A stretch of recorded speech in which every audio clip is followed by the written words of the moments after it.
Coming up later tonight on Radio 7, we take a rare and exciting look into a day in the life of a Birmingham bin man. Right now, though, we join Lionel Thackeray for the Agnes Pemberton story.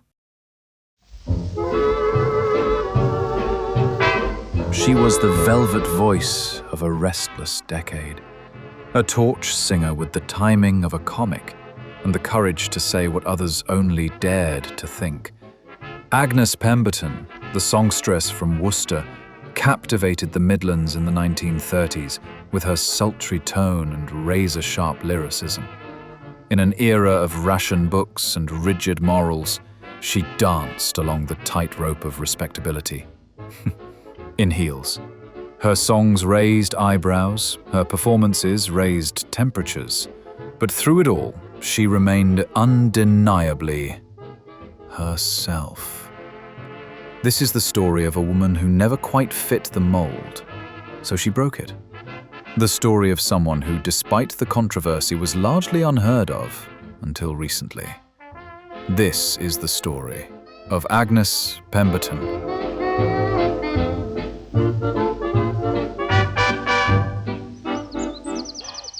Agnes Edith Pemberton was born in Worcester on a spring morning in 1898. The only child of Harold, a post office clerk, and Edith, a piano teacher who insisted on silence after 8 p.m. and jam with everything.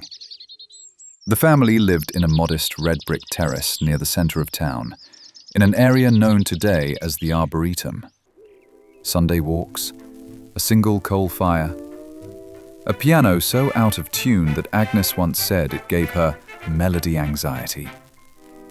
She sang from the age of 4, mostly hymns, though even then she preferred the minor keys.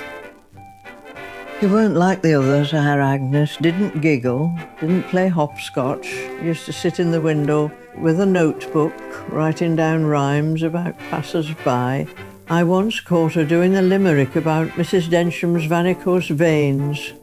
She always had a way with words. Never swore, oh no. If we'd have sworn back then, we'd have had the cane round the back of the legs, and that'd have been it. Not like today. Kids swearing and getting pissed before they've even passed their exams. Different times back then.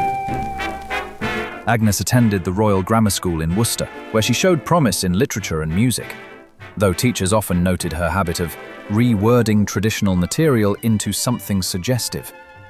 At 14, she gave her first public recital, a program of classical pieces held at the Guildhall, slipping in a self-penned number titled "When the Candles Go Out, So Do I." It raised murmurs and eyebrows. One of the earliest surviving recordings of Agnes is from 1925. A simple piano ballad captured live at the Worcester Corn Exchange during a charity night for St. Richard's Hospice. The recording is rough, but the phrasing is unmistakable. They say I'm sweet, they say I'm pure, but I know things they won't endure. You pour the tea, I'll pour the gin, and we'll discuss which hole to put it in. The thing with Agnes was, she never shouted.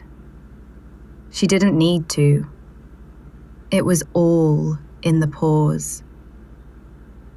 A certain line would land, and then silence. A titter in the audience. She knew she'd won.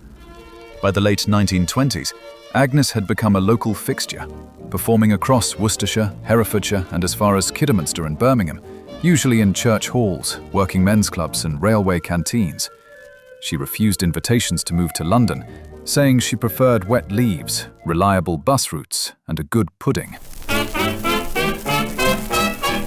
By the late 1920s, Agnes Pemberton had become a regular fixture of the Worcestershire music scene, and further afield, too. Word had spread. The girl from Shrub Hill, who could sing like treacle and sting like gin, was drawing modest crowds in Malvern, Droitwich, and the better end of Birmingham. She performed in church halls, municipal theatres, and, increasingly, in places where the lighting was low and the clientele forgiving. It was in these venues that the Pemberton persona began to take shape. She had this voice that hung in the air, like perfume on velvet. And the audience just leaned in every time. It wasn't bawdy, not at first. It was suggestive, clever.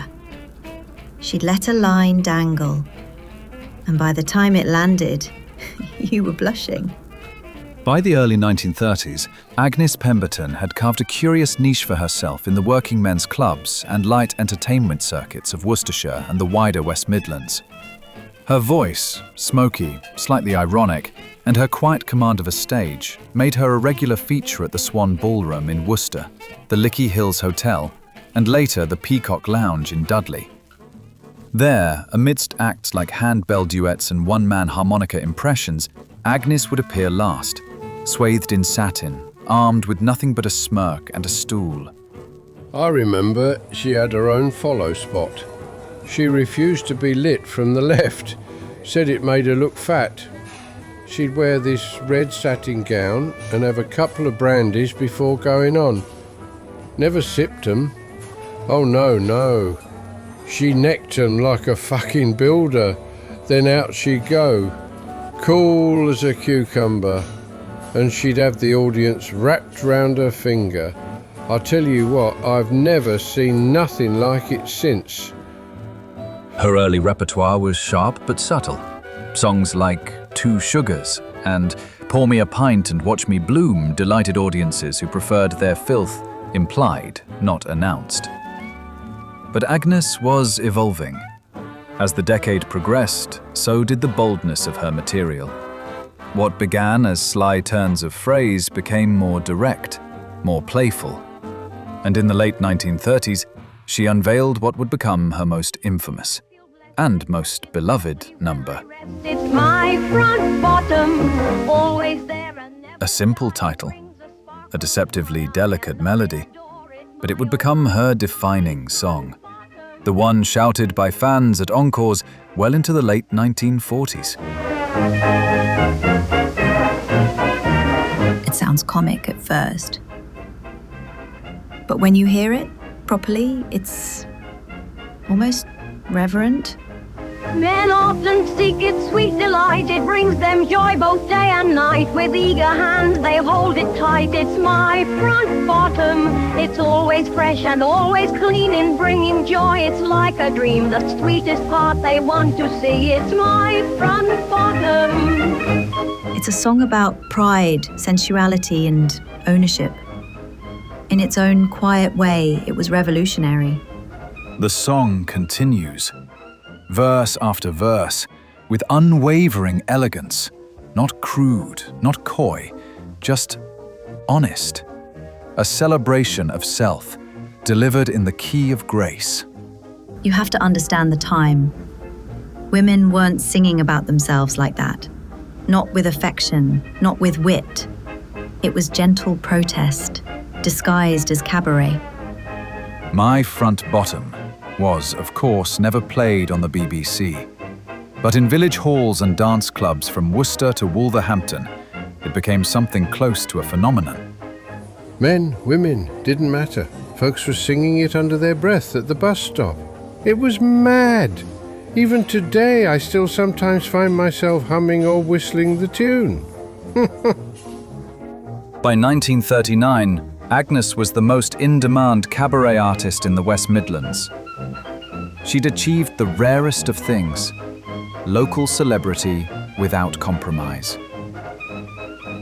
But as the country marched towards war, Agnes would be called upon for something more. A voice for the troops. A balm for the blackout.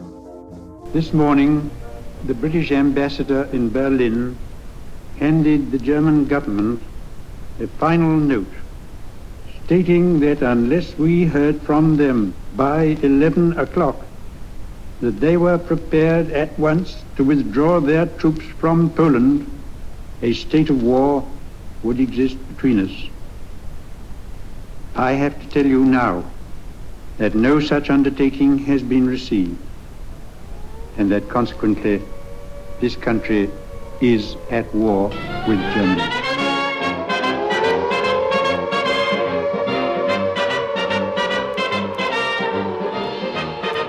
As war approached, Britain turned to music for comfort and, in some cases, distraction. The songs of the 1940s often arrived wrapped in optimism, in duty, in a good pair of nylon stockings. But Agnes Pemberton brought something very different to the table, something quieter, more intimate, and, in the eyes of certain military chaplains, potentially treasonous. She didn't sign up for ENSA, the official wartime entertainment service. Instead, she stayed close to home, touring the Midlands military hospitals, convalescent homes, and munitions factories. Her shows were simple: a borrowed upright piano, a black silk dress, and a stool she referred to only as Reginald. Her repertoire adapted to the times. She added wartime verses to older favorites, slipping gentle innuendo into even the most patriotic numbers. Up go the bombers, down come the knickers. There's certainly some warfare in my little trench. You can come in, but not if you're German.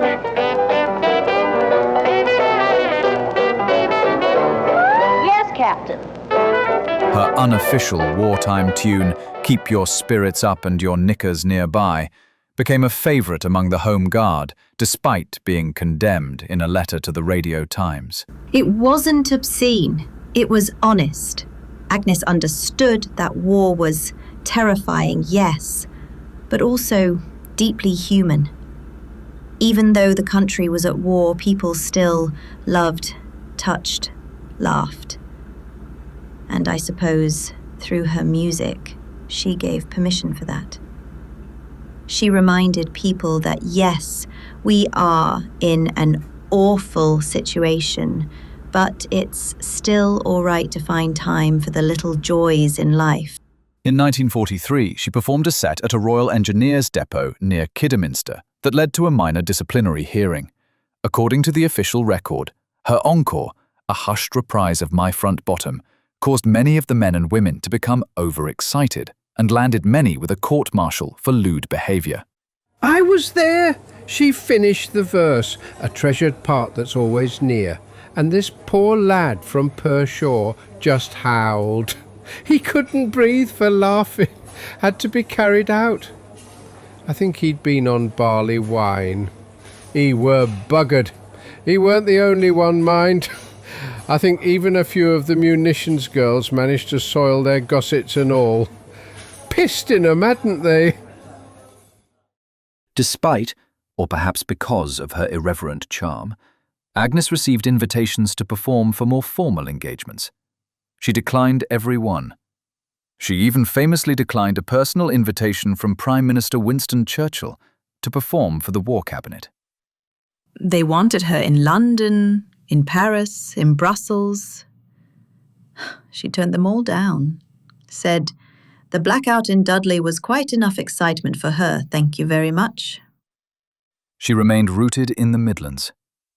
Her wartime years were spent on train platforms, makeshift stages, and drafty halls filled with folding chairs and damp uniforms. She never sought to become a national treasure. She simply wanted to sing. And for those who heard her during those dark years, she already was.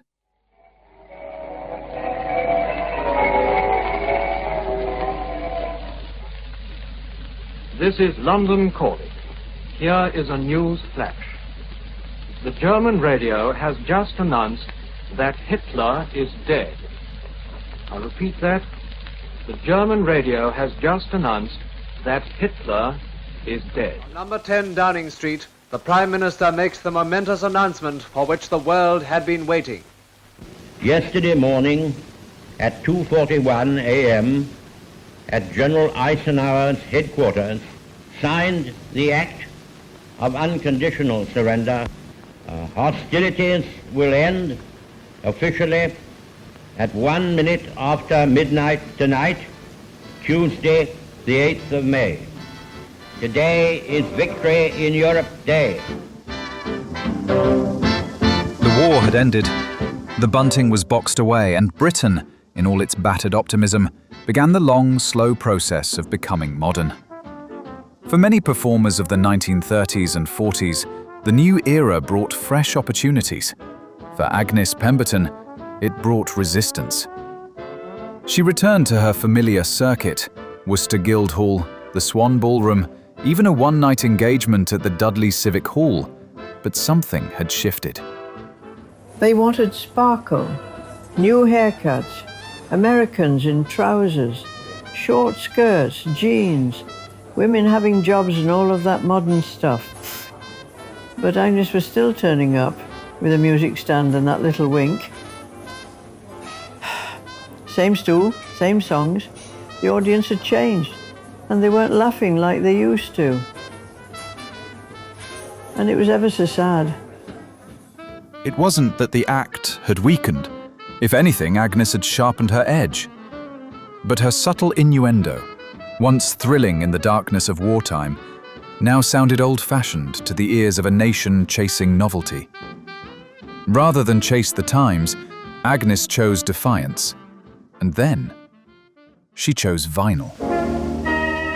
In 1948, she self-funded the pressing of a modest run of her signature number, My Front Bottom.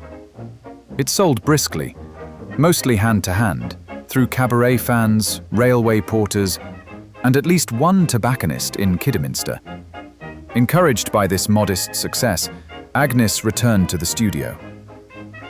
What followed was one of the most bewildering and increasingly grotesque runs in British novelty music. Her next release, Gentleman's Relish, appeared in 1947. It sounded like a tribute to masculinity, but when you actually listened, it became very clear she wasn't talking about condiments, and that she was actually talking about, well, come. The taste of gentleman's relish, it's a flavour so divine. Yes, I love the taste of gentleman's relish, nothing else can beat that line. Right from the tap, it's fresh and snappy, makes this lady oh so happy. If you really want to know what makes me tick, it's a spot to gentleman's relish, fresh from the stick. The BBC banned it within a week. Undeterred, she followed it with It Looks Suspicious, a musical investigation of a mysterious stain on her boyfriend's trousers. But it looks suspiciously like cum, yes, it looks suspiciously like cum. Though I've asked him twice, he's avoiding my eyes, and it looks suspiciously like cum. Critics dismissed it as vulgar. Fans adored it. In it, she likened a gentleman's genitals to a tap. But the tipping point came with 1948's Let's Go Dogging, a breezy number about parking in the dark and giving it a go. There was no metaphor. There was barely melody. It was, quite simply, about sex in cars. Let's go dogging, my dear, where the air is so clear, where the foxes and rabbits just slide over here. With headlights aglow, we'll put on a show. An act considered much more taboo back then than it is today. At this stage, she wasn't even trying to disguise it anymore. She was just coming out, guns blazing, almost hoping the shock factor would win over her audience.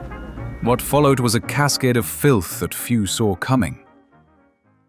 See a Man About a Dog was a cheery ode to casual sex.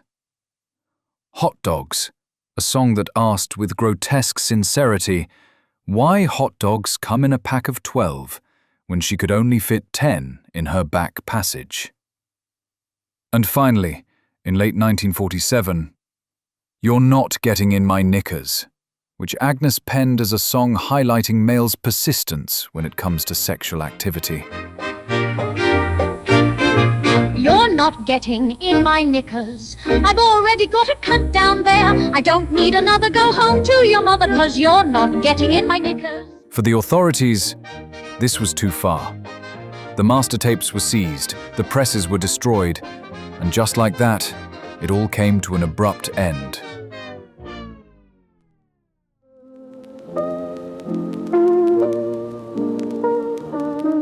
Agnes was never formally charged with any offences, but she was quietly dropped from every Midlands variety booking for the remainder of the year. She didn't cry. No, she just said, well, it's just a different crowd now, and a different world, wasn't it? And she went for a piss, washed her hands and went down to the kitchen and made an omelette and just got on with it. In 1950, without fuss or ceremony, Agnes married a former railway inspector named Ronald Jennings.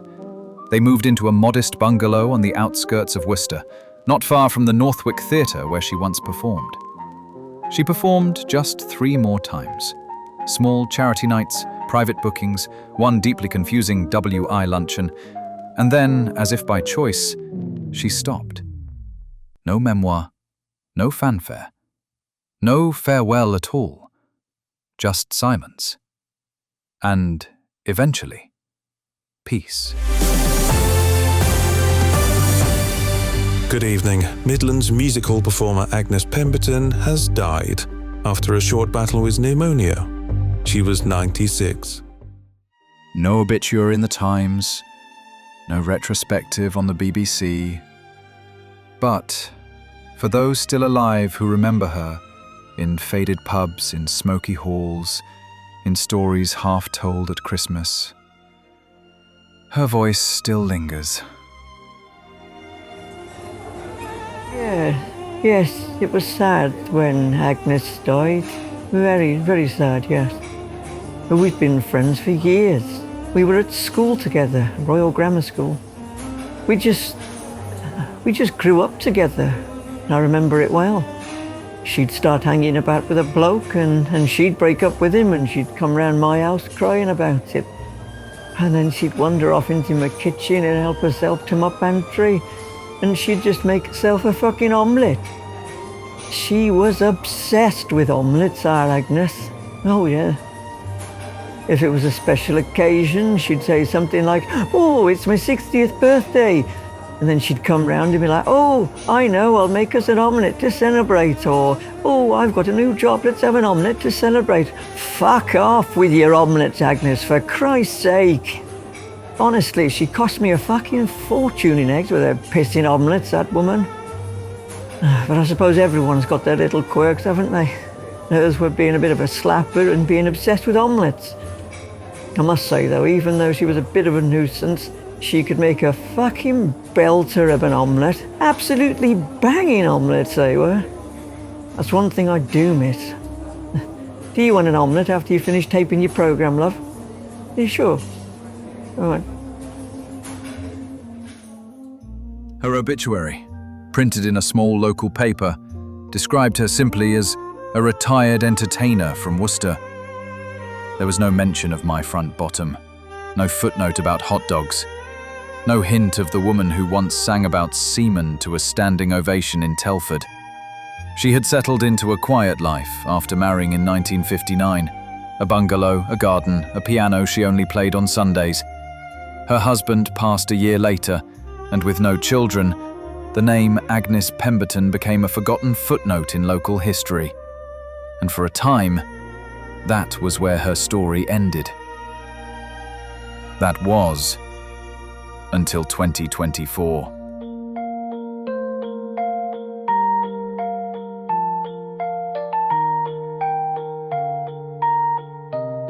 A copy of My Front Bottom, pressed in the late 1930s, was found in a Worcester charity shop.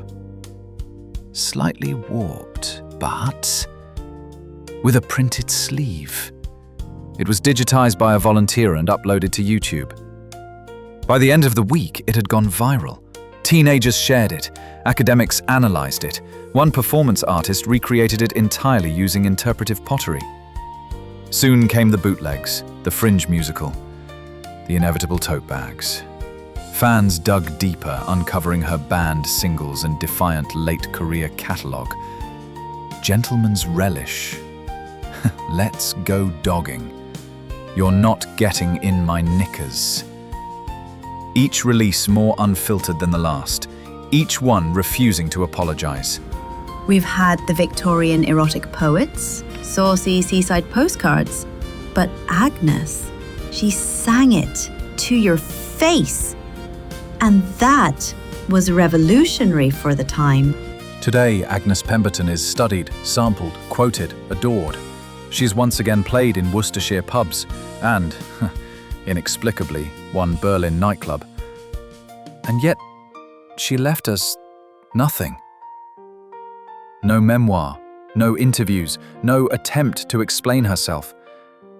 Just the music, the mischief.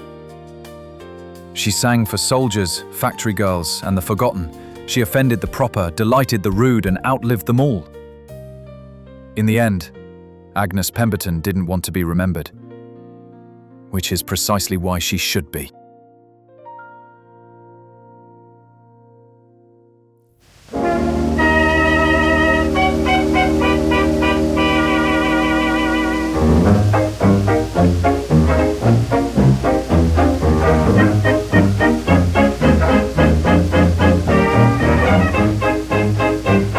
The Agnes Pemberton story was written and presented by Lionel Thackeray, with special thanks to our contributors we heard from during the programme. They were Dr. Eloise Grant, a music historian from the University of Hull, Margaret Maddock, a friend of Agnes Pemberton, and Captain Barry Cole, a former soldier and pub landlord who worked and served alongside Agnes. Stay with us now on Radio 7. After the break, we'll be looking into the world of waste as we spend a day in the life of a Birmingham bin man.